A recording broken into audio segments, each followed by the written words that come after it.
So if you want a quick lesson on how to show your psychotic ignorance out to the public, take note of what Kamala Harris just tweeted recently that has made a huge stir of controversy for obvious reasons.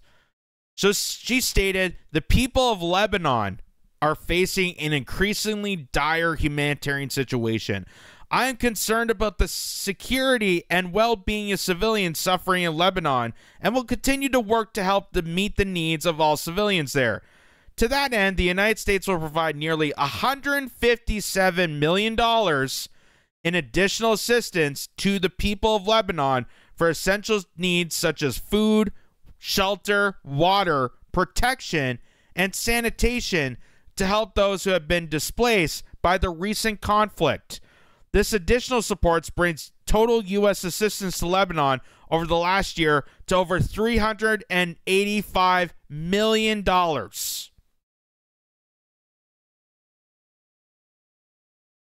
As the people of North Carolina, Tennessee, Florida, and Georgia are barely getting one-time check of $750. Barely getting a check after they've lost everything. After their tax dollars, their hard-earned tax dollars that's supposed to go towards a restoration of a natural disaster like this, that's supposed to go towards FEMA. FEMA went and stole that money and lost it all. Now they're begging other Americans that are currently suffering right now, that could barely make their ends meet, to help donate to FEMA efforts as they're giving money to Lebanon. And this got massively ratioed. You can see at the bottom here. 55,000 replies, only 17,000 likes. And this was viewed over 30 million times. So there's been a lot of comments on this for many obvious reasons. Ben Norton points out the Biden-Harris administration is giving Israel billions of dollars of weapons to massacre civilians in Lebanon. Biden and Harris 100% support Israel's criminal invasion of Lebanon. The U.S. government is like a serial killer giving humanitarian aid to an orphan after murdering their family. That's exactly what that is, because they're paying both sides of the war. They're paying to destroy the place that they're giving humanitarian aid assistance to. Here's Scott Ritter. Scott Ritter says Israel is murdering Lebanese civilians using American bombs dropped by American planes. You are literally too stupid to be commander-in-chief. But think about the jobs, Scott. Think about the jobs. That's what Wolf Blitzer would say, right? That's what CNN would tell him. Think about the jobs. All those, manufacturing plants, what we still have left. We can't do anything else, but we can make bombs to kill people. And that's why the FBI raided his house, because he's correct on that. Kim Iverson, here's a thought. Why don't we stop enabling war that creates these crises? There's an idea. That would actually be a money saver. The billions, upward $1 trillion of warfare spending. Imagine if we took just a smidge of that. Just a teeny tiny fraction. And put that towards, better infrastructure. Imagine if we put that towards healthcare, education, good jobs. Anything. Anything. Instead of killing and slaughtering more people. But apparently it makes a better return when you're dead than having live civilians. That's according to, Wall Street and bloodthirsty hounds at Raytheon and Lockheed Martin. It's better off dead. You're better off dead than alive, is what they're stating. Here's Wall Street Silver points out, do you think anyone cares about aid in Lebanon right now? North Carolina, Georgia, and Florida should be your only priority. And even he's getting more likes and views than Kamala Harris. So Kamala Harris is definitely losing this battle. Here's this guy, Greg, and this is hilarious that he points out. I hope you're talking about Lebanon, North Carolina. And there's actually a township called Lebanon, Durham County, North Carolina. So Wouldn't that be a funny coincidence?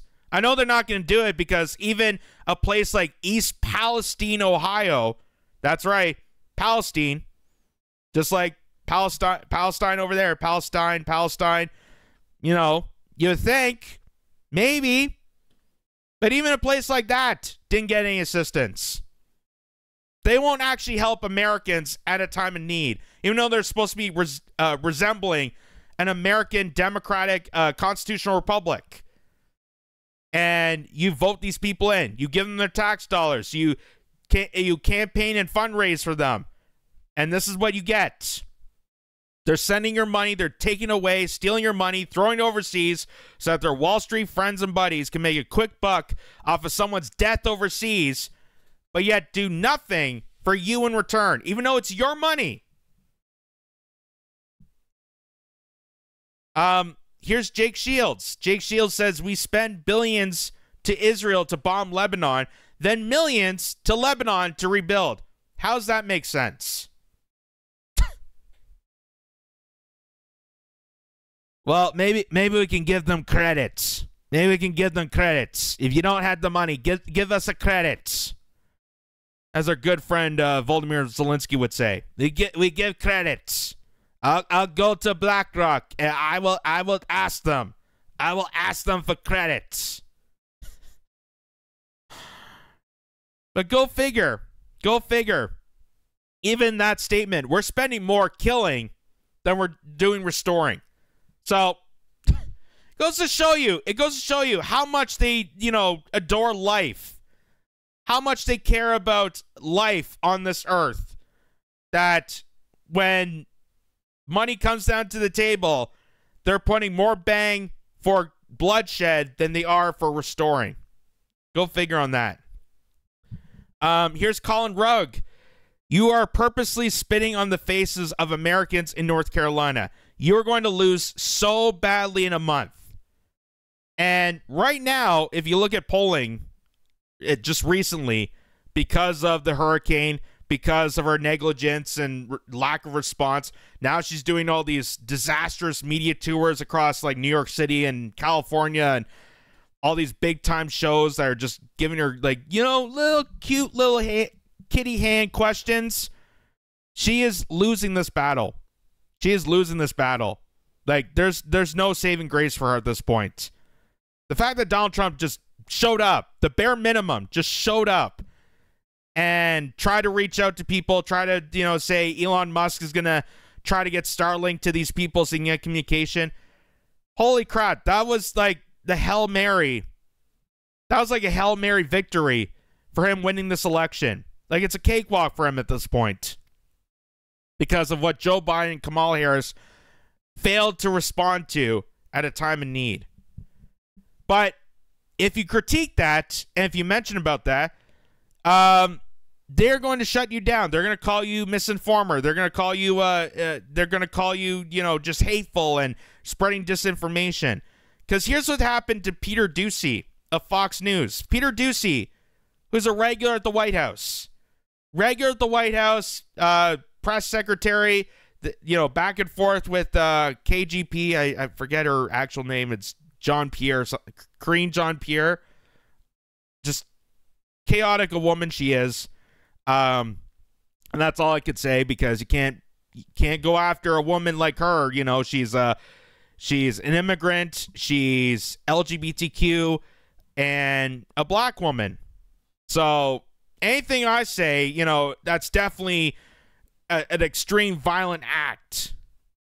So, but here's Peter Doocy being shunned down by the press secretary for asking about the question about this Lebanon funding. Listen to this. Peter Doocy here, outside the West Wing of the White House, where this week, one of my questions about foreign aid versus hurricane relief was called misinformation. President Biden is fond of saying, show me your budget and I will tell you what you value. If he's got money for people in Lebanon right now, without Congress having to come back, what does it say about his values? There's not enough money right now for his people values, in North Carolina who need it. That's not misinformation. Wait, no, that is your whole premise of the question is misinformation, sir.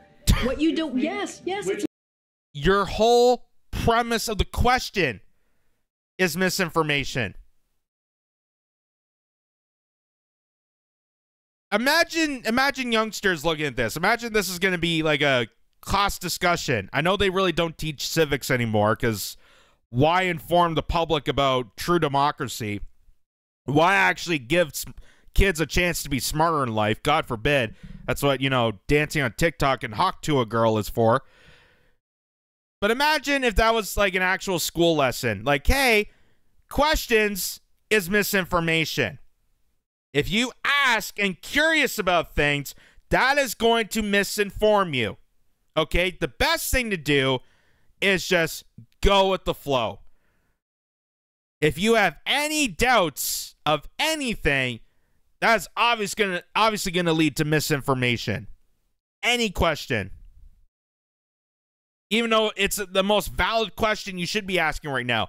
Why are we giving humanitarian aid to a country we're paying to blow up while there's people in the southeast coast that are in deep despair right now because of a hurricane?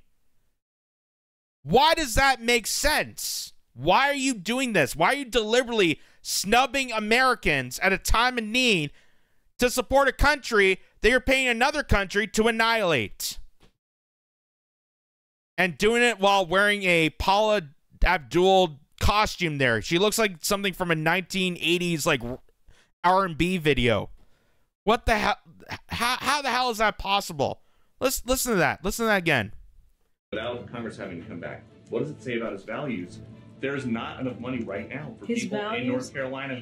And by the way, that's on top of a recent statement where Karine Jean-Pierre, the White House press secretary, told the journalists there, told the press there, that the White House had to return back to decide on humanitarian hurricane relief. They had to wait till Congress comes back to decide whether to give hurricane relief. But not so then they can come back to decide whether we need humanitarian aid. You ever notice that? You notice that? They don't need Congress there to send money off to foreign nations for endless warfare. They can just do it on the whim. They can just do it at any time, at any point, at any place. But they need Congress to return. They have to wait and extend this even longer so that Congress can return to then decide whether or not to fund hurricane victims. If this isn't more of a slap in the face to the general public of America, I don't know what is. And this, again, this makes my blood boil so much. It makes me so angry. And considering the fact that you're less than a month towards the election, and this is how you're going to campaign people.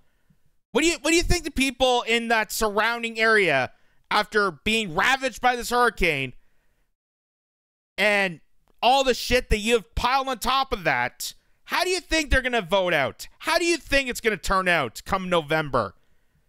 Or you think they're going to, support you? Or you think they're going to have some sort of cutesy, empathy for Kamala Harris? Oh, well, she, at least tried to do nothing. And now you have calling out Peter Doocy for asking a question. A valid question on why you're funding humanitarian aid to a country that we're paying another country to blow up.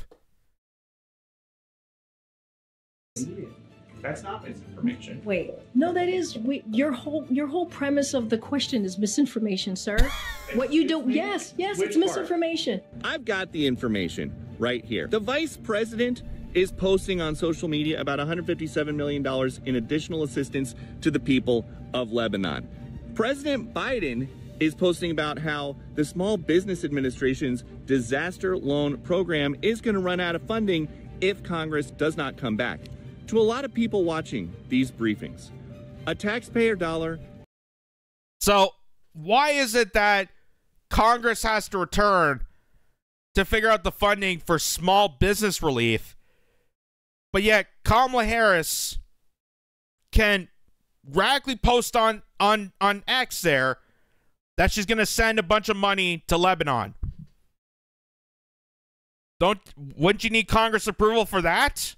Wouldn't you need to sit down and figure out the finances for that? They have to figure out the finances and budgeting for stuff that helps you, for stuff that helps the average person. But if it's going to kill more people, if it's going to wreck an entire town and country that we have nothing to do with, oh, that's fine. That's fine. Go right ahead. Take the money. Go take the money and fire. No questions asked. And if you ask a question, that's considered misinformation, even though everybody has seen that tweet. We just showed it to you. We just literally showed it to you. Go on to Kamala Harris's X page, and it's one of the very first tweets on that list there.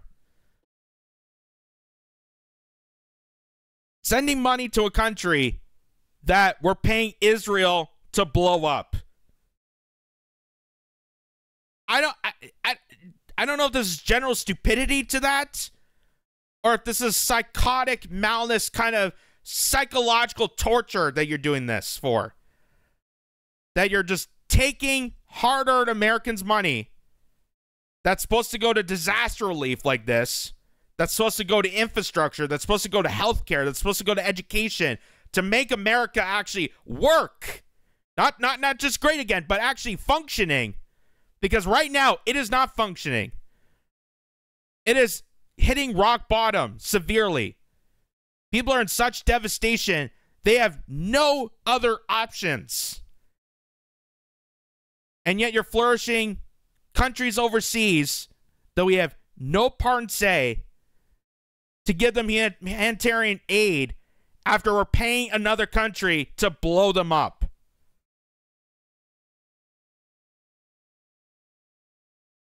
It'd be less insulting if they just took that money, put it into a blender, and drank it and pissed it right out. It'd be less insulting. And this is what, and now you're kicking out a journalist for asking a question about it. Calling, how dare you spread misinformation? Misinformation from reading one of her tweets. Honest to God, there is no saving grace for them. There's no saving grace coming November. Because this is what they're doing now. This is what they're doing now. And they have no chance. There's no chance, not even a miracle, can go after and come back from something heinous like this. Unless, of course, they have more tricks up their sleeve. But we can't talk about that because, you know, election interference is also another thing that YouTube has a heyday for. But you can talk about how 2016 was stolen. You can talk about that. But you can't talk about anything else. Just the age we live in.